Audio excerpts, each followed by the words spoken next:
La prière est une activité spirituelle permettant à l'être humain d'entrer, en communication, d'où ce que la servante Claudia vient de dire, d'entrer en communication avec Dieu.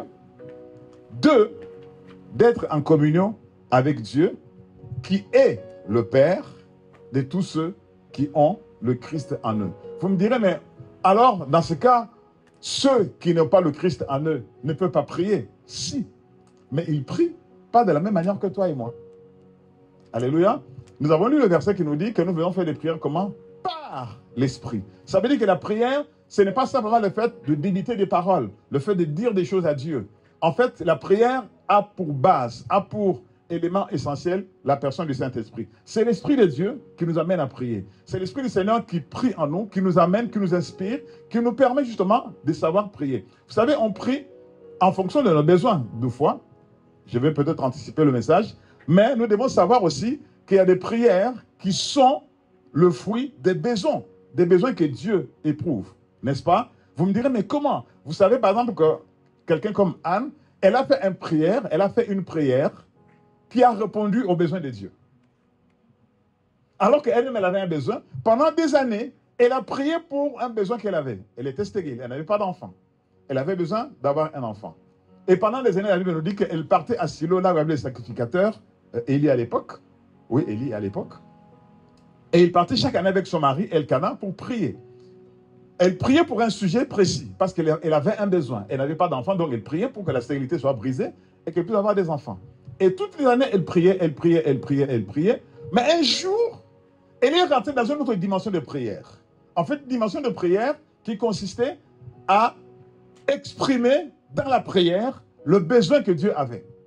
Dieu avait besoin d'établir un prophète dans un moment, un prophète et un sacrificateur, dans un moment où, dans l'église de Dieu, le sacrificateur qui était là était complètement en déchéance et ne faisait pas les choses comme il se doit avec ses enfants. Donc Dieu avait besoin d'établir quelqu'un d'intègre, quelqu'un qui allait justement faire ce travail-là. Et quand Anne a prié en fonction des besoins de Dieu, Dieu l'a exaucé. Vous voyez? Donc Dieu a répondu à ce besoin-là, parce que ce besoin a répondu aux besoins de Dieu. Mais par la suite, ce pourquoi elle priait depuis des années a également été exaucé. C'est-à-dire que Dieu lui a pas seulement donné Samuel, et d'ailleurs Samuel ne lui est pas revenu, n'était pas son fils. Mais Samuel était le serviteur de Dieu. Ça veut dire que Samuel était la réponse de Dieu par rapport à un besoin que Dieu lui-même avait. Alors qu'en réalité, on aurait pu penser que c'était le besoin de Anne. N'est-ce pas? Donc vous voyez que la prière, ce n'est pas seulement le fait de faire connaître un besoin à Dieu. Nous verrons un peu plus en détail ces éléments-là. Ça va nous aider, ça va nous permettre justement de bâtir cette vie de prière. J'aimerais justement que nous puissions comprendre que, et nous ne soyons pas intimidés ou impressionnés quand nous voyons des gens prier. Des fois, il y a des gens, ils prient, ils transpirent, ils peuvent prendre des heures, ils peuvent prendre des jours dans la prière. Et vous vous dites, mais comment ils font? Mais j'aimerais vous dire, bien aimé, la meilleure façon de savoir prier, c'est de commencer à prier. C'est de commencer. Vous savez, j'ai regardé la vie de Moïse. Moïse est devenu un grand homme de prière, au point même qu'il a mené même Dieu à se repentir. Vous vous rendez compte? Il dit à Dieu, répands-toi de la décision que tu allais prendre, et Dieu se repent. Quel niveau de prière? Là, ce n'est pas un moment de prière. Il avait une vie de prière, en fait. Il avait une vie de prière qui a tissé une relation avec Dieu, au point que, quand il priait, il s'est passé des choses. Et ça, c'est quelque chose qui s'est bâti. Et quand vous regardez les premiers pas de Moïse, là, je vais vraiment dans les généralités. Hein, je ne vais pas aller beaucoup plus en profondeur parce qu'aujourd'hui, je vais poser les bases de ce thème que nous aurons à étudier pendant tout ce mois sur la vie des prières. Je vais juste poser des bases. Et par la suite, nous allons, au fur et à mesure, avec la grâce de Dieu, développer les éléments qui vont nous permettre de grandir dans cette vie. Non seulement de grandir, mais d'abord de bâtir et ensuite de développer cette vie de prière. Et vous verrez en fait que finalement, vous arriverez à faire des choses que vous ne faisiez pas avant. Pas parce que vous êtes devenu quelqu'un d'extraordinaire, mais parce que vous avez commencé. Et il y a des exercices qu'on fait au fur et à mesure qui font que finalement, la prière devient une vie pour vous. En fait, la prière maintenant fait partie et fera partie de votre vie. Vous ne pouvez pas faire quelque chose sans prier. Vous ne pouvez pas être dans un moment sans penser à Dieu. Vous savez, même la prière de foi, c'est simplement la pensée qu'on a envers Dieu, qui est une prière que nous faisons. Parce que nous faisons la prière en esprit. N'est-ce pas? Amen. Donc, je disais que l'activité spirituelle permettant à l'être humain d'entrer en communication et d'être en communion avec Dieu, qui est le Père de tous ceux qui ont le Fils en Dieu. Et je parle comme ça parce qu'en fait, nous allons voir que Jésus nous a montré comment nous devons prier. C'est ce que nous appelons la prière de notre Père, n'est-ce pas?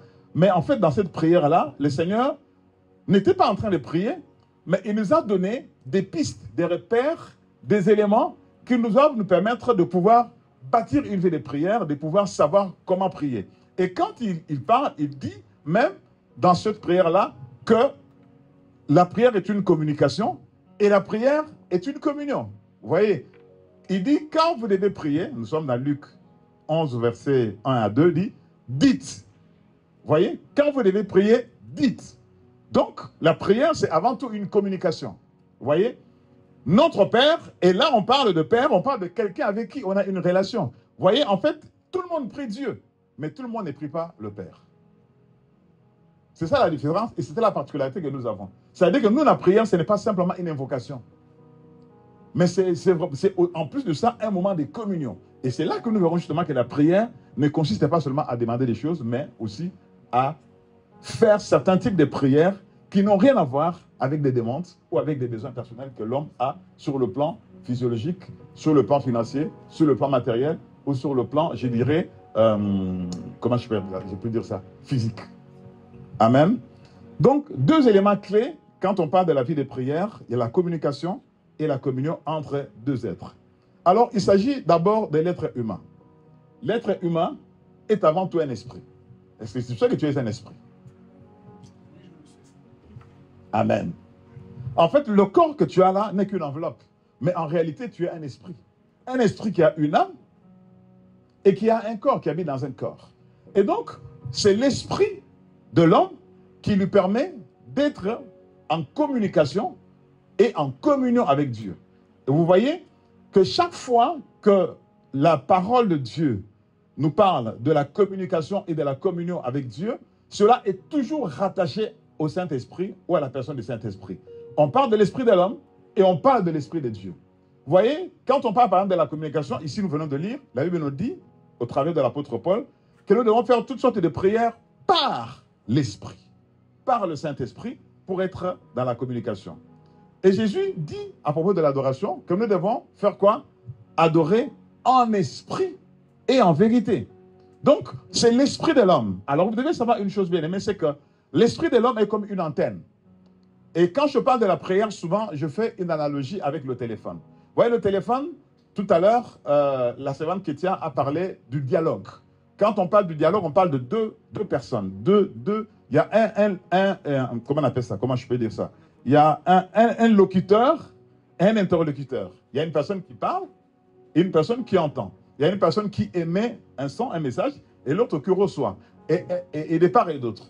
Et c'est là que nous verrons justement que la prière, justement, de fois, nous faisons des prières unilatérales. C'est-à-dire que nous prions, nous venons devant Dieu, nous parlons, nous disons Amen et nous partons. Ce n'est pas une prière en fait, parce qu'il n'y a pas eu de dialogue, il n'y a pas eu d'échange, il n'y a pas eu d'interaction avec Dieu. C'est pour cela que de fois, nous avons besoin de prier et de rester serein, de rester calme, pour entendre l'Esprit du Seigneur nous parler, nous dire des choses.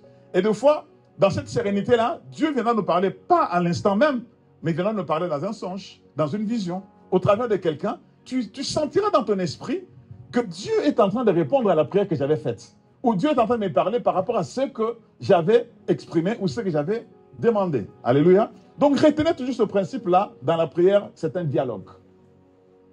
Et souvent, nous commettons cette erreur-là, où nous venons, nous prions, nous disons Amen et nous nous levons. Et finalement, nous sommes fermés. C'est-à-dire que nous avons laissé Dieu quelque part en planque. Enfin, on lui a posé des questions, on lui a dit des choses, on ne lui a même pas laissé le temps de nous parler, de nous répondre ou de nous dire des choses. Vous voyez? Et lui-même, il dit que invoque-moi, qu'est-ce que je vais faire? Je te répondrai. Ça veut dire que la prière ne peut pas être unilatérale. C'est toujours un dialogue. Même si sur le moment tu n'entends pas Dieu te répondre, sache-le qu'à un moment ou un autre, Dieu te répondra. C'est pour cela que quand on a prié, on ne doit pas être dans la distraction de peur d'annuler la prière qui a été faite. Ça veut dire que des fois, Dieu est en train, a déjà envoyé la réponse à cette prière-là, où il doit donner l'information, où il doit apporter quelque chose, et cela est dans l'esprit, et c'est en train d'arriver. Et nous pouvons capter ces choses-là qui est dans l'esprit. Vous voyez? Donc si pendant ce temps-là, mon esprit n'est plus en éveil, n'est plus connecté à Dieu, Dieu parlera dans le vent, en fait. Ça veut dire que je ne capterai pas ce que Dieu aura dit. Et je vais dire, Dieu n'a pas exaucé ma prière. Dieu n'a pas répondu à ma prière. Qu'est-ce qui se passe? J'ai prié pourtant, il ne s'est rien passé. Mais en tout cas, Dieu le dit lui-même dans sa parole. Et une fois que moi je ferai quoi? Je te répondrai. Et il y a beaucoup de passages dans la parole de Dieu où Dieu dit qu'il répond. Dans Jérémie 29, au verset 11 à 12, on nous dit que Dieu a pour nous des projets de paix et de malheur, un projet de paix et non de malheur, afin de nous donner un avenir et de l'espérance. Et le verset 12 dit ceci: vous m'invoquerez et vous partirez. Vous me prierez et je vous exaucerai. Vous voyez?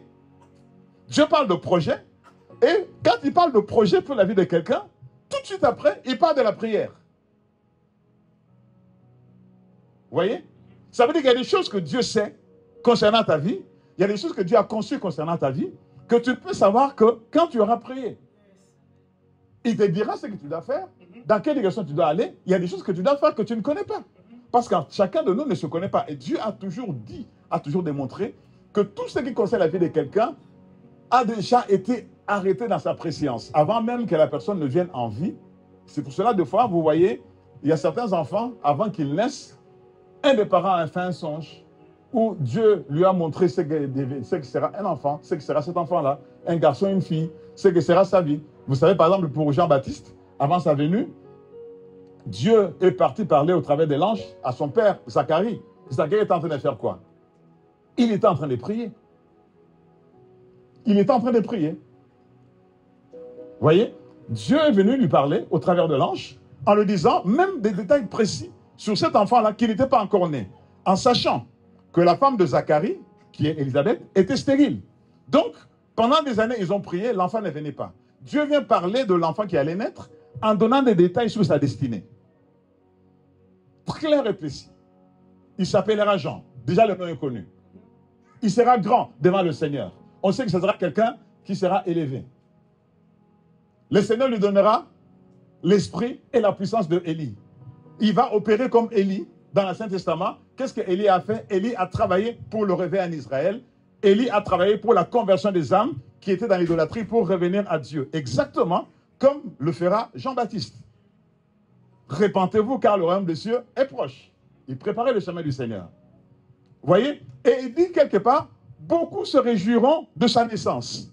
En fait, cet enfant-là, il n'est pas encore né, il n'est même pas conçu encore, que Dieu déjà est en train de dire des choses. C'est pour cela que Dieu dit dans sa parole que moi je connais des projets, mais qu'est-ce que vous allez faire? Vous m'invoquerez et vous partirez.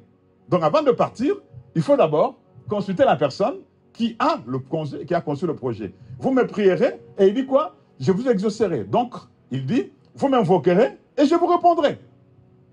N'est-ce pas? Donc deux aspects, communication et communion entre les deux êtres. Nous avons une partie de nous qui est spirituelle, notre esprit qui se connecte avec Dieu. Il y a notre âme, que j'appelle toujours un coffre-fort, qui nous accompagne pendant toute notre vie.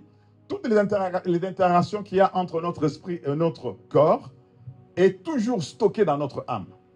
C'est dans notre âme que tout est stocké. Et d'ailleurs, on parle de quoi? Du salut des âmes. Et on parle d'être sauvé, on dit que son âme sera sauvée. Vous voyez? Parce qu'en fait, c'est notre âme qui ira répondre devant Dieu de tout ce que nous avons. L'esprit transportera l'âme vers Dieu et l'âme se présentera devant Dieu comme toi et moi, comme un être humain, un être vivant devant Dieu pour pouvoir entendre la sentence de Dieu par rapport à la manière dont on a mené sa vie sur terre. Et donc, Dieu, au travers de cela, nous permet de réaliser que toutes les interactions qu'il y a dans notre vie se trouvent localisées dans notre âme. C'est pour cela que nous allons voir, bien aimé, que notre âme a un rôle important dans la prière que nous faisons, parce que c'est dans notre âme que se trouve notre foi, c'est dans notre âme que se trouvent nos pensées, C'est dans notre âme que se trouvent nos motivations. C'est dans notre âme que se trouvent nos sentiments, si nous aimons ou nous n'aimons pas. Même pour aimer Dieu, c'est vrai, il y a l'esprit, mais l'amour que nous avons pour Dieu ne se trouve pas dans notre esprit. Il est où? Il est dans notre âme. Quand tu aimes Dieu, tu le ressens toi-même que franchement, j'ai une relation avec le Seigneur. Alléluia. Alors nous allons voir maintenant, bien aimé, c'est que la communication permet, et la communication, je disais tout à l'heure, quand je parle de la communication, je fais toujours allusion au téléphone. Le téléphone, même s'il est le téléphone le plus performant qui soit. Aujourd'hui, on a tous des téléphones portables. Même si tu as pris le dernier iPhone, je ne sais pas si tu es arrivé à 20 ou à 20 maintenant ou à 15, je ne sais pas, ils sont, je ne sais pas à combien aujourd'hui. Ils sont à 15, hein, c'est ça, hein? Ils sont à 17? Ils sont à 15, ok. Même si tu as le dernier iPhone 15, même si tu as le dernier, il brille, tu viens de le sortir du sachet. Ce téléphone-là, malgré toutes ses fonctionnalités, s'il n'y a pas le réseau, il ne sert à rien. Il ne sert à rien. Et le réseau, c'est l'esprit, en fait. Le réseau, c'est l'esprit. C'est l'esprit qui permet au téléphone d'être utile. S'il n'y a pas, vous voyez, par exemple, ici, on peut utiliser le téléphone sans la puce. Parce que le réseau, nous avons au travers de la puce à l'intérieur. La puce, c'est quoi? C'est l'âme du téléphone. Vous voyez? La puce, c'est l'âme du téléphone. Et le réseau, c'est l'esprit du téléphone. Donc, le téléphone peut se connecter au réseau par, justement, cet élément-là qui est dans le téléphone, qui est incorporé dans le téléphone, qui permet à ce que le téléphone capte. C'est-à-dire que tu peux ne pas avoir la puce ici, tu viens dans un endroit où il y a un réseau Wi-Fi et te connecter. Vous voyez? Donc, tant qu'il n'y a pas l'esprit, tant qu'il n'y a pas l'âme, qu'est-ce qui va se passer? La prière ne peut pas se faire. Même si le téléphone est très performant, il ne peut pas servir. Et c'est même de la même façon pour nous. C'est-à-dire que quand notre esprit ne se connecte pas, parce que nous sommes esprits, si notre esprit ne se connecte pas à l'esprit de Dieu, il va se connecter à d'autres esprits. Quelqu'un a un téléphone ici? Allez sur le Wi-Fi, vous allez voir. Tous les réseaux qu'il y a ici, là, vont apparaître. Ça veut dire que tu as des propositions. Pourquoi? Parce que le téléphone, dans le téléphone, il y a une dimension spirituelle. Vous savez bien aimé, des fois, il y a des choses qui se passent dans ce monde, nous ne comprenons pas. Hein, mais il y a une dimension spirituelle à l'intérieur. Il y a une dimension spirituelle. Le téléphone, aujourd'hui, avant, on a connu le téléphone à fil. Aujourd'hui, on a le téléphone sans fil, portable. Est-ce que vous ne trouvez pas que c'est un merveille? Mais dans le téléphone et la manière dont le téléphone est conçu, il y a une dimension spirituelle qui nous enseigne sur la prière et sur notre communion avec Dieu. Vous voyez? Donc là, si tu vas sur le Wi-Fi, là, tous les Wi-Fi de tous ceux qui sont dans la salle, tous ceux qui sont dehors, même ceux qui sont dans la rue là-bas, vont apparaître. Des fois, tu as 20 propositions. Pourquoi? Parce que tu n'as pas choisi un réseau auquel tu vas te connecter. Vous voyez? Et l'homme est pareil. L'homme est un esprit qui doit normalement se connecter à Dieu. S'il n'est pas connecté à Dieu, ce n'est pas de sa faute. Ou, je dirais, si l'esprit de l'homme n'est pas connecté à Dieu, c'est parce que justement, l'homme n'a pas fait le choix de se connecter à Dieu par l'esprit pour pouvoir communiquer et communier avec lui. N'est-ce pas? Et pendant ce temps-là, tu auras d'autres propositions. D'autres propositions qui viendront pendant ce temps-là. Donc, tu peux aller en train de prier, mais tu n'invoques pas Dieu. Tu peux être en train de prier par rapport à tes soucis. Tu peux être en train de te lamenter par rapport à des situations. Mais en fait, quelqu'un qui est en train de se plaindre, il est aussi en train de prier, en fait, en réalité. Mais il ne prie pas Dieu. Quelqu'un qui est en train de murmurer, il est en train de prier. Parce que la prière, c'est quoi? Ce sont des paroles, j'ai parlé de communication. Ce sont des paroles que nous libérons dans l'esprit. Deux fois, nous sommes en train de prier en murmurant. C'est-à-dire qu'en nous plaignant. C'est pourquoi la Bible nous dit, ne vous inquiétez de rien. Philippiens 4, verset 6. Ne vous inquiétez de rien, mais en toute chose, faites connaître à Dieu, quoi? Les besoins. Pas les besoins, pas la demande que je vais faire, mais faites connaître à Dieu les besoins avec des supplications et avec des actions de grâce. Amen. Donc, très important de savoir que nous avons besoin justement de cette image-là du téléphone. Ça veut dire que si tu ne prends pas le temps de te connecter à l'Esprit du Seigneur, tu ne peux pas bâtir ta vie de prière. En fait, il faut que le Dieu omniprésent devienne présent dans ta vie. Que tu ressentes, en fait, que là, je suis connecté à Dieu. Là, vous savez, tu peux même être au travail, mais tu as la pensée de prier. Tu as l'instinct de prier. Tu as l'envie de prier. Et ce n'est pas que tu vas te mettre à genoux, commencer à crier dans l'entreprise, Yakabashi Kantaka, Jesus Korishi. Non, non, non, non. Ton esprit est en prière. Quand vous priez, Luc 11 plutôt, verset 1 à 2, il dit, quand vous priez, dites. Donc la prière est une communication. Tu ne peux pas prier sans parler. Tu ne peux pas prier sans que ton esprit ne parle à Dieu. Alléluia. Tu peux ne pas parler avec des paroles visibles, des paroles dans un langage intelligible, mais ton esprit parle à Dieu. Et nous verrons même plus loin, c'est que justement la prière en langue, par opposition à la prière par l'intelligence. Donc, la communication, c'est une dimension de la prière. Il nous dit aussi que nous devons faire appel à lui et lui, il nous répond. Alors, j'aimerais voir une deuxième chose avec vous, c'est que la prière, justement, c'est la dimension de la communion. La communion, c'est quoi en fait? La communion, c'est une union entre deux personnes, entre deux ou plusieurs personnes, qui sont dans la même foi en fait, qui partagent les mêmes choses. Quand on parle de communion, il y a deux termes, il y a commun et union.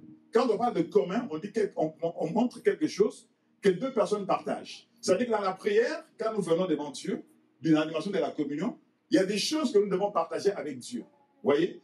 Il y a des choses que Dieu veut partager avec nous, il y a des choses que nous devons partager avec Dieu. Et cela s'est fait à cause de l'union que nous avons avec Dieu. Vous voyez? De cette intimité que nous avons avec Dieu, qui permet justement que la prière puisse se faire. N'est-ce pas? Donc, ici, cela nous amène à parler d'intimité, qui est une forme de familiarité que nous avons avec Dieu. Pas familiarité dans le sens de quelqu'un qui est léger, de quelqu'un qui est superficiel, parce que des fois la familiarité fait penser à des comportements, je dirais, des fois, comment on appelle ça, comment je peux dire ça, le mot m'échappe, en fait, de quelqu'un qui ne respecte pas les choses à cause de la familiarité. Vous savez, des fois, quand on est tellement familier de quelqu'un, il y a certaines choses qu'on peut se permettre de faire, ou des fois qu'on se permet de faire à cause de la familiarité. Mais avec Dieu bien-aimé, cette familiarité-là s'appelle intimité. Et donc, plus notre intimité avec Dieu est élevée, plus notre crainte à l'égard de Dieu va croître. Vous voyez? Parce qu'en fait, le fait d'être dans l'intimité avec Dieu, au lieu de nous amener à être légers dans notre relation avec Dieu, cela va amener au contraire à avoir beaucoup d'égards, beaucoup de respect pour Dieu. Pourquoi? Parce qu'en fait, celui qui a rencontré Dieu dans son intimité est une personne qui sait que Dieu est grand. Il sait que Dieu est saint. Il sait que Dieu est ceci. Donc, il ne peut pas se permettre d'être léger avec Dieu, mais plutôt d'être intime, profond dans sa relation avec Dieu. Alors, j'aimerais rapidement vous parler des 4 choses que nous devons comprendre par rapport à la prière. Je ne vais pas les développer, mais nous aurons l'occasion d'en développer. La première chose, qui faut-il prier? Votre prière, vous l'adressez à qui? Qui faut-il prier? Vous priez Dieu, vous priez l'Éternel, vous priez Jéhovah, vous priez Jésus, vous priez le Saint-Esprit, vous priez qui? Je vois des interrogations sont en train de tourner à la tête de beaucoup de gens. Ah, mais le pasteur qui est en train de nous dire là, il est en train de me perturber. Comment? Moi, je savais que je devais prier Dieu. Je ne vais pas répondre aujourd'hui. Je laisse ça comme ça. Amen. Parce que je pose les bases pour la suite des choses que nous allons voir. Deuxième question que nous devons nous poser, que nous allons apprendre. Quand faut-il prier? À quel moment? À 5 heures du matin? À midi? Ou le soir? Ou comme Daniel, matin, midi, soir? 3 fois? Ou comment? Quand nous devons prier? Y a-t-il un moment? Très bonne réponse. 1 Thessaloniciens 5, 17 nous dit, nous devons prier sans cesse. N'est-ce pas? Donc, la prière, c'est quelque chose de permanent, en fait, en nous. C'est quelque chose qui se fait tout le temps. Et Jésus l'exprime bien dans un des passages qu'il a donné, je crois que c'est dans la Luc 21, verset 36, il dit, veillez et priez en tout temps, afin que vous ayez la force d'échapper à ces choses qui arriveront. Vous voyez donc, il nous montre en fait que la finalité de la prière n'est pas toujours de pouvoir recevoir des choses, mais dans la prière, le Seigneur aussi nous donne certaines manières dont nous devons nous comporter, certaines choses que nous devons faire pour pouvoir être et continuer à être dans la volonté de Dieu et vivre les choses que Dieu a réservées pour nous. Et de partir debout devant le Fils de l'homme. La suite du verset. 21, 36. Je ne vais pas le lire aujourd'hui. Troisième question. Pourquoi faut-il prier? Si je pose la question à chacun ici, pourquoi tu pries? Pourquoi en ce moment tu es en train de jeûner? Pourquoi tu es en train normalement de chercher la face de Dieu? Pourquoi tu viens à l'église? Pourquoi tu viens prier? Tu dis, ah, aujourd'hui, ce soir, on a la prière, je vais aller à la prière. Je vais à l'église pour prier. Je vais aller voir le pasteur pour qu'il prie pour moi. Alors, pourquoi faut-il prier? Et la question, justement, est celle-ci. Est-ce que la prière, c'est un besoin? Est-ce que la prière est une obligation? Vous voyez, je laisse avec beaucoup d'interrogations. Et ça va révolutionner notre façon de vivre notre vie de prière. Ça va nous permettre de bâtir notre vie de prière. Et en fait, tu n'attendras pas d'avoir un problème pour aller prier. Tu n'attendras pas d'avoir une situation pour aller prier. D'où la question, pourquoi faut-il prier? On prie parce qu'on a un besoin. On prie parce que c'est une obligation. Vous voyez? On prie parce que c'est une nécessité. Et si je pose la question à chacun me donnera une réponse particulière. Je prie parce que j'ai trop de problèmes en ce moment. Il faut que je prenne un temps de prière. J'ai trop de combats. Oh, j'ai vu des moments très difficiles. Il faut que je prenne un temps de prière. En fait, là, c'est pourquoi? Par rapport à un besoin. Mais il peut t'arriver d'aller prier, pas parce que tu as un besoin physique, physiologique, mais parce que tu veux être dans la présence de Dieu. Et quand tu vas dans la présence de Dieu, Dieu va te faire connaître certains besoins que lui, il a, qui va passer par toi pour les accomplir. Vous voyez? Et nous voyons Jésus, notre Seigneur, dans ses prières, quand il priait, il ne priait pas toujours pour demander des choses au Père. Mais il priait parce qu'en fait, c'était quelque chose qui faisait partie de sa vie. Lui qui n'avait pas besoin de prier, qui n'avait pas besoin d'aller prier avant d'exercer le ministère, la Bible nous dit, il s'est retiré dans les montagnes, le matin tôt, il prenait le temps. Il a prié avec les disciples, il a prié avec eux quand ils sont revenus après avoir accompli des miracles, il a prié avec eux à plusieurs occasions, il a prié à Gethsemane alors qu'il était en train d'accomplir la volonté de Dieu. Mais cette prière-là, il servait à quoi? Est-ce qu'il priait pour annuler la volonté de Dieu, pour échapper à la croix? Non. Donc nous voyons justement que cette prière-là avait une motivation autre que les motivations que nous avons dans nos prières. Je ne vous donnerai pas la réponse, je dis pourquoi Jésus a prié à Gethsemane. Nous savons qu'il a prié, mais il est quand même allé à la croix. Il est quand même mort à la croix. Mais il a dit une phrase particulière. Il dit, toutefois, que ce ne soit pas ma volonté, mais que ce soit la tienne, qui se fasse. Mais cette volonté-là, il la connaissait, il ne la connaissait pas. Il la connaissait. Mais pourquoi il allait prier? Vous voyez, il y a des choses de fois dans la vie qui arrivent, qui sont la volonté de Dieu, que nous avons du mal à accepter, à adhérer à cela, parce que nous sommes humains. Et nous avons besoin de la prière pour que le Seigneur nous amène justement à adhérer à cette volonté-là, de foi sur des choses qui ne nous arrangent pas. Et cette prière, elle est bizarre, elle est en même temps édifiante, parce qu'en fait, il dit, toutefois, non pas ma volonté, mais que ce soit ta volonté qui se passe. Pourtant, cette volonté-là, il la connaissait, il savait que pour que les hommes soient sauvés, il fallait qu'il passe à la croix et qu'il meure, qu'il verse son sang, il le savait. Mais malgré cela, il va aller prier. De fois dans la vie, nous connaissons la volonté de Dieu pour notre vie. On se dit, bon, je connais déjà, je n'ai plus besoin de prier. Mais en fait, dans la volonté de Dieu, il y a des fois des choses qui vont être douloureuses, que tu dois arriver à amener à supporter. Et la prière te permet justement de rentrer dans cette volonté-là. Et quand les moments difficiles arriveront, que tu puisses tenir bon, que tu ne lâches pas prise. Vous voyez? Et quatrième élément, comment prier? Comment prier? Vous voyez, ça ne développe pas. Je donne simplement des pistes sur lesquelles nous allons travailler et tout là où nous allons prendre le temps pour prier le Seigneur. Et j'aimerais que nous lisions ensemble ce moment, cette prière que le Seigneur a donnée à l'Église, aux disciples que nous sommes, dans Matthieu 6, à partir du verset 9. Comment prier? Et le Seigneur répond à cette question-là. Je ne vais pas ce matin développer tous les éléments du comment prier, mais ils sont à l'intérieur. Nous aurons l'occasion, au fur et à mesure, de pouvoir les développer.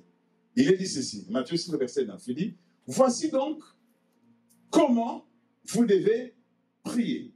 C'est Jésus qui répond. Notre Père qui es aux cieux, que ton nom soit sanctifié.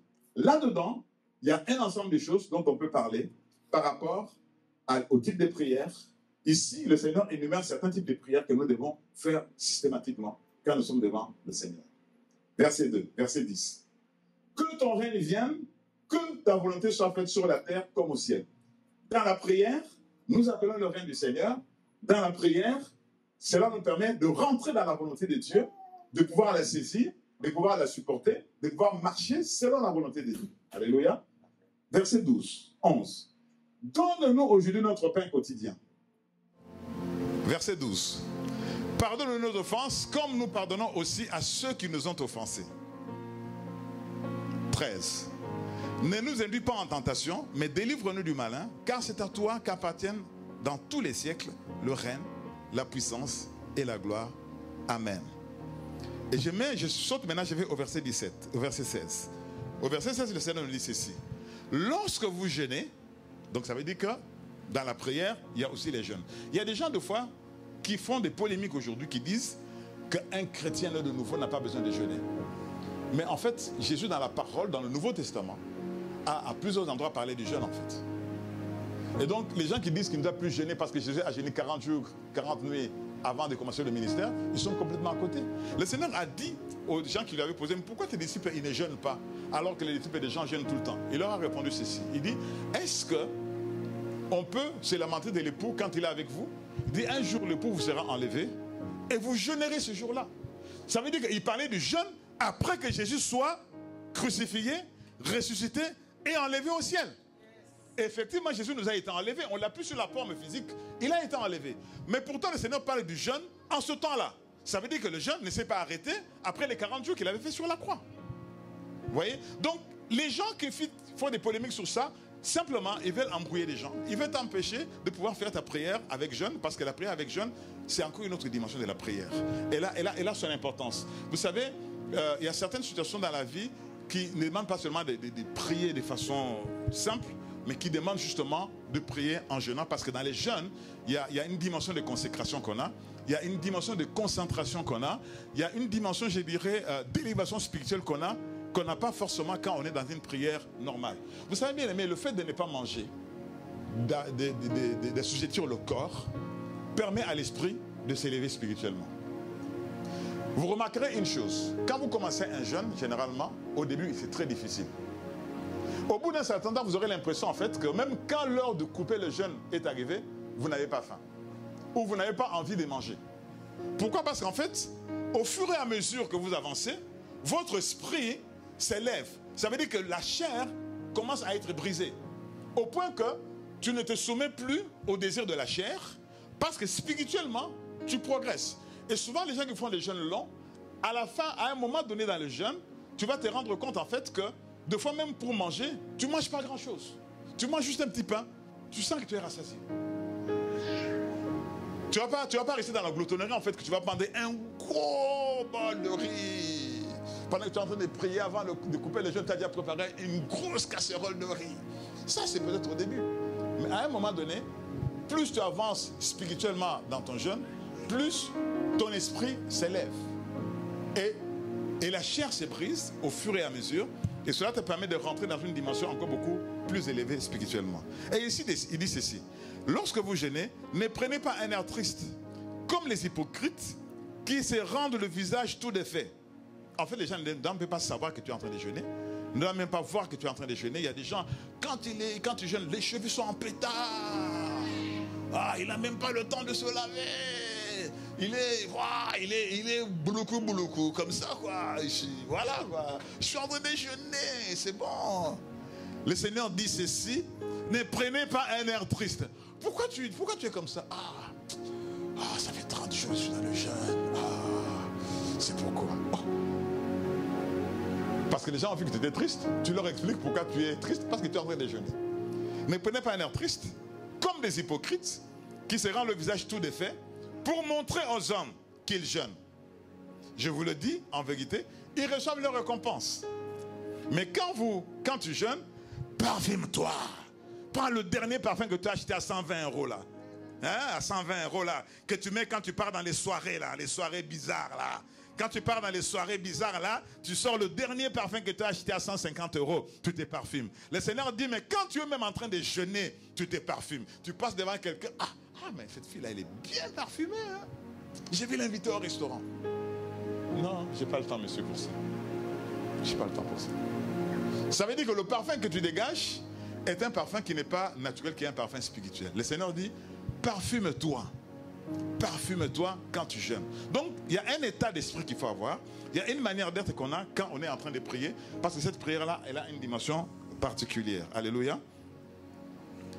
Alors, je vais m'arrêter bientôt, mais je vais vous donner quelques éléments. 10 types de prières que nous devons arriver à faire. 10 types. Vous allez dire, mais pasteur, il y a 10 types de prières. En fait, j'ai essayé de condenser ça en 10 types de prières. 10 types de prières. 10 types de prières que nous devons apprendre à faire et qui nous permet justement de bâtir cette vie de prière. Premier type de prière, la prière d'invocation à l'esprit. La prière d'invocation en esprit. Là, nous verrons justement qui nous devons prier. Et vous savez, ce qui est pour nous une invocation en esprit, et pour ceux qui sont dans le monde des ténèbres, des incantations. Donc les gens qui font des incantations, ils prient un autre Dieu. Mais nous, quand nous prions, nous faisons une prière d'invocation. Parce que nous appelons le Seigneur en esprit. C'est pourquoi le Seigneur dit, invoque-moi et je te répondrai. Il y a des gens qui n'invoquent pas Dieu, mais qui invoquent d'autres esprits. Et cela ne s'appelle pas invocation de Dieu, ne s'appelle pas prière. Cela s'appelle incantation, tout simplement. Deuxième type de prière, la prière de repentance. Aujourd'hui, est-il normal à un chrétien de faire la prière de repentance alors que Jésus a déjà tout payé? Jésus a déjà versé son sang. J'entends les gens dire, oui, mais comment se fait-il qu'un chrétien peut encore aller faire des prières de repentance? Quelqu'un est là? Mais je vous dis que la prière de repentance est toujours d'actualité. Il y a un verset que nous connaissons très bien, que nous lisons souvent, qui est dans le Nouveau Testament, à la fin du Nouveau Testament, qui a été écrit par l'apôtre bien-aimé de Jésus, qui est l'apôtre Jean. Vous connaissez ce verset, si je vous dis de le citer, vous le connaissez parfaitement. 1 Jean 1, verset 7, qui dit quoi? Quelqu'un peut lire ça? Qui nous parle de la prière de repentance dans le Nouveau Testament. Ce n'est pas dans l'Ancien Testament. Ce n'est pas Moïse qui parle de la prière de repentance. Mais c'est un apôtre de Jésus. Pas des moindres. Un apôtre bien-aimé. C'est lui qui a parlé de la vie éternelle. C'est lui qui a parlé du fait que Dieu a donné son Fils unique pour que personne ne périsse et que nous ayons la vie éternelle. C'est lui qui a parlé de Jésus comme étant le chemin, la vérité et la vie. C'est lui qui a parlé de la divinité de Jésus. Ça veut dire qu'il avait un niveau de révélation dans le Seigneur qui était beaucoup plus élevé que les autres qui étaient avec lui au temps de Jésus. Et lui, il parle justement de la repentance dans le Nouveau Testament. 1 Jean 1, 7 à 8. 7 à 9 nous dit quoi? Quelqu'un peut lire ça? 1 Jean 1, verset 7 à 9. 1 Jean 1, première lettre de Jean, chapitre 1, verset 7 à 9, qui parle de la repentance, de la prière de repentance dans le Nouveau Testament, alors que Jésus a déjà payé à la croix. Amen. Mais si nous marchons dans la vérité... Pardon. Je vais perdu. Mais si nous marchons dans la lumière, comme il est lui-même lumière... Non, je reprends, excusez-moi. Mais si nous marchons dans la lumière, comme il est lui-même dans la lumière, nous sommes mutuellement en communion et le sang de Jésus, son Fils, nous purifie de tout péché. Si nous disons que nous n'avons pas de péché, nous nous séduisons nous-mêmes et la vérité n'est point en nous. On parle de qui? De qui sont ceux qui sont déjà dans la lumière. Sont dans le Seigneur, sont dans le Seigneur. On nous dit, si nous disons que nous n'avons pas de péché, alors que Jésus a déjà tout pris à la croix, ça veut dire qu'on peut être né de nouveau et être dans le péché. N'est-ce pas?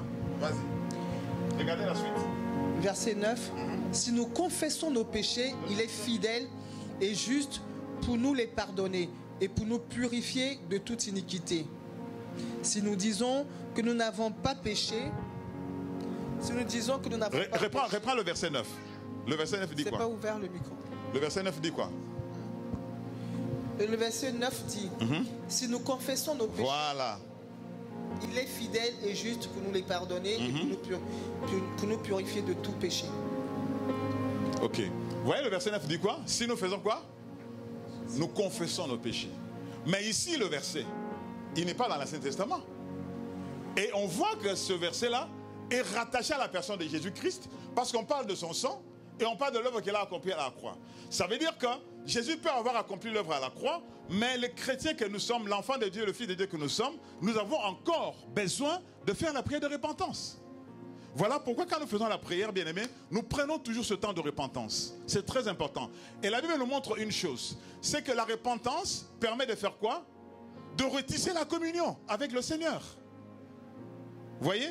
La repentance permet de retisser la communion. Ça veut dire que si la repentance ne se fait pas, qu'est-ce qui se passe? C'est que la communion peut être brisée. Je peux passer du temps à prier le Seigneur, alors qu'en réalité, je ne suis pas en communion avec Dieu. Pourtant, Jésus a déjà payé à la croix.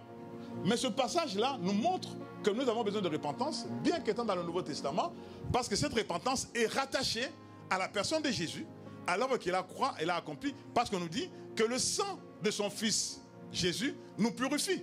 Donc, même le sang de Jésus, on en a besoin dans la prière pour être purifié, après avoir fait la confession du péché. Donc la prière de repentance est toujours d'actualité. Que personne ne se trompe. Tu es sauvé, c'est bon, tu peux être dans le désordre, tu peux faire tout ce que tu veux, tu n'as pas besoin de repentance. Jésus a déjà tout pris à la croix. Bien-aimé, tu vas risquer de mettre en danger ton salut. Et parce que ta communion avec Dieu sera brisée. Et la repentance remet les choses ensemble. J'ai dit communion, c'est quoi? C'est commun et union. Des choses à partager ensemble parce que nous sommes dans l'union à cause de l'amour et de l'amitié que nous avons avec le Seigneur. Troisième type de prière, la louange. La louange est une prière de célébration et d'exaltation. Bien aimé, la prière, la louange, ce n'est pas un chant. C'est une prière. On peut prier en faisant des louanges. Vous savez, dans les louanges, on fait quoi?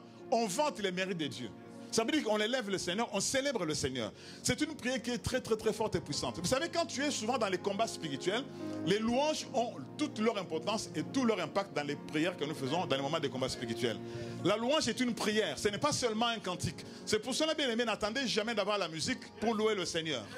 La louange est une prière d'exaltation et de célébration du Seigneur. Alléluia. C'est pas grave, c'est pas grave. Il est en train d'invoquer le Seigneur. Donc la prière, la louange est une prière de célébration et d'exaltation. Quatrième type de prière, l'adoration. Est-ce que vous savez que l'adoration est une prière? Mais c'est quel type de prière?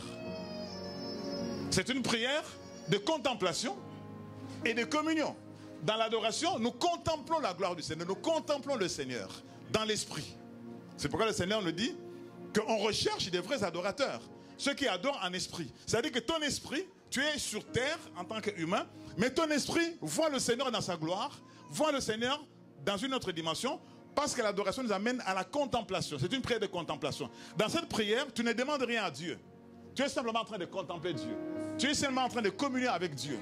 Mais je vais vous dire, bien aimé, une chose. Les prières d'adoration, deux fois, débloquent des situations, des choses sur des choses que tu avais demandées dans la prière de demande.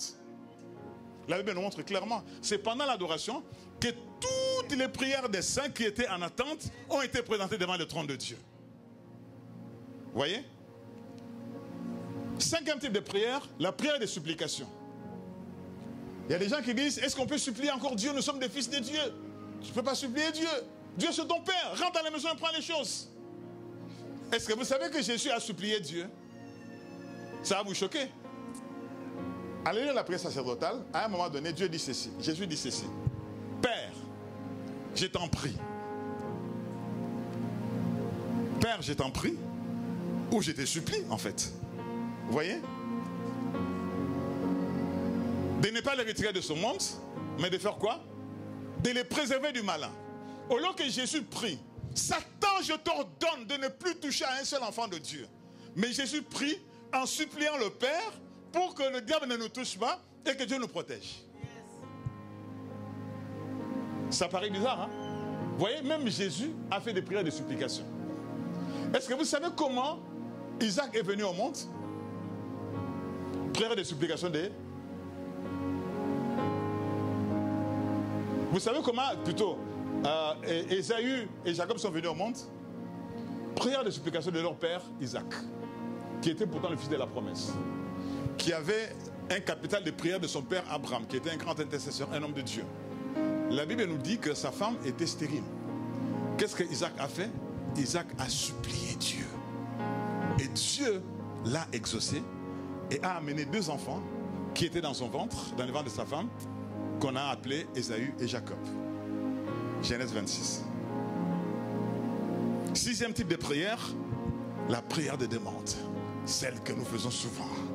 Celle qui couvre 90% des demandes qu'il y a au ciel. La prière de demande, qu'on appelle aussi des requêtes. Ce n'est pas mauvais de faire ces prières-là. Le Seigneur dit ceci, dans la prière de notre Père. Quand nous prions, nous devons faire quoi? Père, donne-nous notre pain de ce jour. Il n'est pas interdit de faire des prières de demande. Mais tu ne dois pas que faire des prières de demande. Parce qu'il y en a 10 autres. Si tu fais que des prières de demande, et les 9 autres, tu vas les faire quand? Quand est-ce que tu vas louer Dieu? Quand est-ce que tu vas adorer? Quand est-ce que tu vas supplier? Quand est-ce que tu vas faire des invocations en esprit? Quand est-ce que tu vas faire des supplications? Quand est-ce que tu vas faire la contemplation? Vous voyez? 7e type de prière, c'est la prière d'intercession. Vous prenez des notes? Je vais trop vite.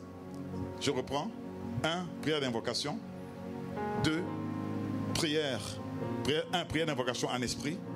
2. Prière de repentance. 3. La louange comme prière de célébration et d'exaltation. 4. L'adoration comme prière de contemplation et de communion. 5. La prière de supplication, où nous venons implorer Dieu, malgré notre statut de fils, comme Isaac l'était le fils de la promesse, comme Jésus était le fils bien-aimé de Dieu, ils ont fait ces prières de supplication. 6e type de prière, la prière des demandes, les requêtes. 7e type de prière, la prière d'intercession. La prière où nous oublions nos besoins et nous prions pour les autres. La nation, quelqu'un dans la famille, un voisin. Et bien aimé, cette prière-là, elle est puissante. Parce qu'en fait, de fois nous pensons que si nous prions que pour nous-mêmes, Dieu va nous exaucer.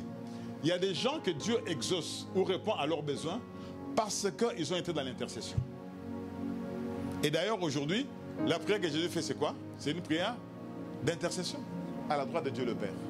Le Saint-Esprit, il fait quoi? Il fait aussi des prières d'intercession. La Bible nous dit ceci, que le Saint-Esprit fait quoi? Il intercède en faveur de saints, parce que c'est selon Dieu qu'il intercède auprès du Père. Vous voyez? C'est-à-dire que Jésus lui-même fait l'intercession, le Saint-Esprit fait l'intercession. Ça veut dire que ce sont des prières qui sont d'actualité, qui sont importantes pour nous. 8e type de prière, la prière d'accord. C'est ce que nous allons faire tout à l'heure, que nous appelons souvent la prière communautaire. Le Seigneur dit quand 2 se mettent d'accord pour demander. La prière d'accord est importante parce qu'en fait, dans la vie, nous avons, pour certaines situations, besoin de nous accorder avec quelqu'un pour prier. La prière d'accord nous permet justement d'aller encore beaucoup plus loin. Des fois, dans certaines situations, quand on prie, on ne prie pas simplement en jeûnant, mais on prie en s'accordant avec quelqu'un. Et vous savez, une église qui s'accorde pour prier est une église qui est influente dans le monde spirituel. C'est une église qui agit puissamment dans le monde spirituel. Parce que la prière d'accord nous amène dans une autre dimension sur le plan spirituel. Le Seigneur dit ceci. Quand il parle dans Matthieu 18 de cette prière d'accord, avant cela, il dit qu'il a donné les clés pour ouvrir le ciel et fermer le ciel. N'est-ce pas? Il parle de ça. Et à un moment donné, il dit, quand 2 d'entre vous se mettent d'accord pour demander quelque chose, cela leur sera accordé. Ça veut dire qu'il y a des choses que tu vas demander tout seul que tu n'auras pas. Il y a des choses pour lesquelles tu vas prier qui ne vont pas se faire. Parce que pour certaines situations, tu as besoin de t'accorder pour passer dans une autre dimension de prière et pouvoir ainsi permettre à Dieu de débloquer une situation. Vous voyez, la prière d'accord, c'est faite aussi quand Daniel avait un problème. Il a prié le Seigneur et Dieu a envoyé l'ange Gabriel pour venir lui donner la réponse. Quand l'ange Gabriel arrive en chemin, qu'est-ce qui se passe? L'ange Gabriel est intercepté par le prince de Perse, l'image de Satan. Qu'est-ce que Dieu a fait? Dieu a envoyé un deuxième ange qui était un archange, Michael. Il est venu s'accorder, voyez, pour pouvoir débloquer la situation qui était bloquée. Pourtant là, il s'agit des anges. qui sont puissants en force. Voyez? Donc ça veut dire que dans le monde spirituel, il y a certaines choses que nous avons besoin de faire en nous accordant dans la prière. Voyez? C'est pourquoi le Seigneur dit, quand deux se mettent d'accord pour demander, cela leur sera accordé. 9e type de prière, c'est une prière que nous faisons aussi beaucoup, c'est la prière d'autorité ou de combat spirituel, où nous cherchons Satan, nous cherchons les démons, nous cherchons les puissances de ténèbres. Mais bien aimé, cette prière-là, elle a toute sa place quand nous avons et nous sommes en mesure de faire les autres prières. Cela nous permet d'être efficaces. Parce qu'en fait, la prière que tu fais dans la louange, dans l'adoration, t'équipe spirituellement. Nous verrons plus loin d'ailleurs que comment on appelle ça, les effets de la prière dans la vie d'une personne. Une personne qui a une vie de prière développée intense est une personne qui est éveillée spirituellement. Est une personne qui est en alerte spirituelle. Il perçoit des choses dans l'esprit, il reçoit des choses dans l'esprit. Pourquoi? Parce que son esprit est très sensible à cause du fait de sa communion et de sa communication régulière ou permanente avec le Seigneur au travers du Saint-Esprit. Amen. Dernière prière, que je dirais même qui est la première, c'est la prière d'action de grâce. Amen. Je ne vais pas vous parler de comment prier, parce que ça sera les sujets qui seront traités après. Mais nous devons comprendre une chose, c'est que dans les prières que nous faisons, il nous arrive de fois de prier dans un langage spirituel qu'on appelle la prière en langue. Et je termine en disant ceci. Le parler en langue et la prière en langue, ce n'est pas la même chose. Le parler en langue, c'est un don spirituel. Quand il y a un parler en langue, automatiquement, c'est accompagné du don d'interprétation de langue. C'est ce que nous dit 1 Corinthiens 12, je crois, verset 10. Par contre, dans 1 Corinthiens 14, je crois, verset 14 à 15, l'apôtre Paul nous parle de la prière en langue. Il nous parle même de l'adoration en langue. Il nous parle aussi de la louange en langue. Il dit, je prierai en langue et je chanterai en langue. Vous voyez? Ça veut dire que tu peux, par l'esprit, sans dire des mots, adorer Dieu, louer le Seigneur, avec des termes que lui seul comprend. Parce que la prière en langue, comme le parler en langue, la différence qu'il y a entre la prière en langue et le parler en langue, c'est que le parler en langue nécessite une interprétation. Pourquoi? Parce que le parler en langue est un don de communication. Comme la prophétie. Vous voyez? C'est comme la prophétie, mais dans une langue que personne ne peut comprendre. C'est pour cela que Dieu a adjoint à ce don de parler en langue le don d'interpréter les langues. Ça veut dire que dans un endroit où quelqu'un a parlé en langue, il faut absolument qu'il y ait un don d'interprétation dans celui-là. Sinon, le message que Dieu a donné ne sera pas compris. Parce que ce langage-là, personne ne le comprend à part l'esprit. Donc la personne qui, dans l'esprit, a reçu le don d'interpréter, va interpréter en français ou dans la langue de l'endroit où les gens habitent. Voici ce que le Seigneur dit au travers de cette prophétie en langue. Vous voyez? Alors que la prière en langue, ce n'est pas ça, en fait. Dans la prière en langue, nous communiquons et nous communions avec Dieu. Ton voisin ne peut pas interpréter ta prière en langue. Même s'il a un don de discernement de langue. Il ne peut pas. Il ne peut pas. Parce que c'est une prière qui est dans une dimension où ton esprit à toi est connecté à l'esprit de Dieu. Ça veut dire que les autres personnes qui sont autour de toi, même s'ils sont élevés spirituellement, ils ne peuvent pas connaître ça. Et cette prière-là, elle est puissante parce que même le diable, avec toute la puissance qu'il a, n'arrive pas à scanner et à lire et à connaître le contenu de la prière en langue. Et la prière en langue est une prière qui édifie, qui bâtit la vie de quelqu'un, qui nous bâtit spirituellement. Et nous parlons de bâtir sa vie de prière. Et donc, quand l'Esprit du Seigneur vient dans notre vie et que nous bâtissons du Saint-Esprit, il nous permet aussi de pouvoir bâtir cette vie de prière en langue qui nous construit, qui nous permet d'avoir une communion avec Dieu, même dans un endroit ou dans un moment où les choses ne se passent pas de manière facile pour pouvoir parler de façon audible. Et cette prière-là, même le diable en personne ne peut pas l'entendre. Déjà, si quelqu'un qui a l'Esprit de Dieu, avec le don d'interpréter les langues, ne peut pas interpréter, ce n'est pas celui qui n'a pas l'Esprit de Dieu qui va l'interpréter. Vous voyez ce que je veux dire? Donc vous voyez, cette dimension de la prière en langue, elle est importante et elle est souhaitée. Et Paul disait ceci, je parlais en langue plus que tous les autres. Vous voyez? Parce que c'est une prière qui t'amène dans une dimension spirituelle très élevée. Amen. Y a-t-il des gens qui sont prêts à commencer à bâtir leur vie de prière leur vie de prière avec le Seigneur. Le Seigneur nous a donné des repères que nous aurons à développer. Et tu verras, bien aimé, que peut-être dans 2 mois, dans 1 mois, dans 2 semaines, dans 3 semaines, tu vas commencer à être quelqu'un qui passe, qui prie. Des fois, tu es dans la rue, tu es dans le train, ton esprit est en train de prier. Tu es dans la voiture, ton esprit est en train de prier. Je pourrais même dire que même dans le sommeil, ton esprit peut être en train de prier. Il t'est déjà arrivé, pendant que tu es en train de dormir, tu fais un songe, tu te réveilles. Au nom de Jésus! Mais ton corps dormait. Mais ton esprit n'était pas en sommeil.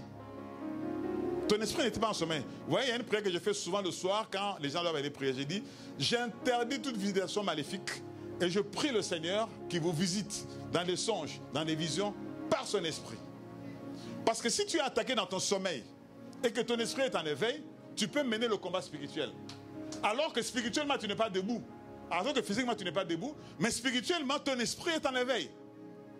Tu verras, tu as fait un songe. J'ai vu un animal qui est venu m'attaquer, qui est venu s'attaquer à moi. Et j'ai dit au nom de Jésus et il est tombé. Mais en fait, ça veut dire que dans l'esprit, bien que tu étais en train de dormir, dans l'esprit, tu étais en train de faire le travail spirituel. Donc vous voyez, en fait, la prière, ce n'est pas ce que nous faisons avec nos paroles. C'est vraiment dans la dimension de l'esprit. Une personne qui a un esprit élevé est une personne qui ferait des prières fortes et puissantes. Et ça demande justement d'avoir plus de concentration, pour pouvoir rentrer dans cette dimension. Alléluia. Ce mois-ci est dédié à la vie des prières. Le Seigneur nous amènera justement à développer et à perfectionner, à développer, à bâtir notre vie de prière. Parce que, bien aimés, nous ne sommes pas appelés à être des personnes qui sont down, des personnes qui sont fragiles, des personnes qui passent de temps à s'inquiéter. La Bible nous dit, ne vous inquiétez pas de quoi que ce soit. Même si c'est chaud, même si la terre entière est en train de trembler, le Seigneur dit, veillez et priez en tout temps, afin que vous ayez la force d'échapper à ces choses qui arriveront. Ça veut dire que la prière a des implications spirituelles dans notre vie que nous sommes des fois loin d'imaginer. Ça ne se limite pas seulement à demander un bonbon et puis on te donne un bonbon. Ou un mariage, on te donne un mariage. Ou une voiture, on te donne une voiture. C'est beaucoup plus profond que ça. Beaucoup plus. Amen.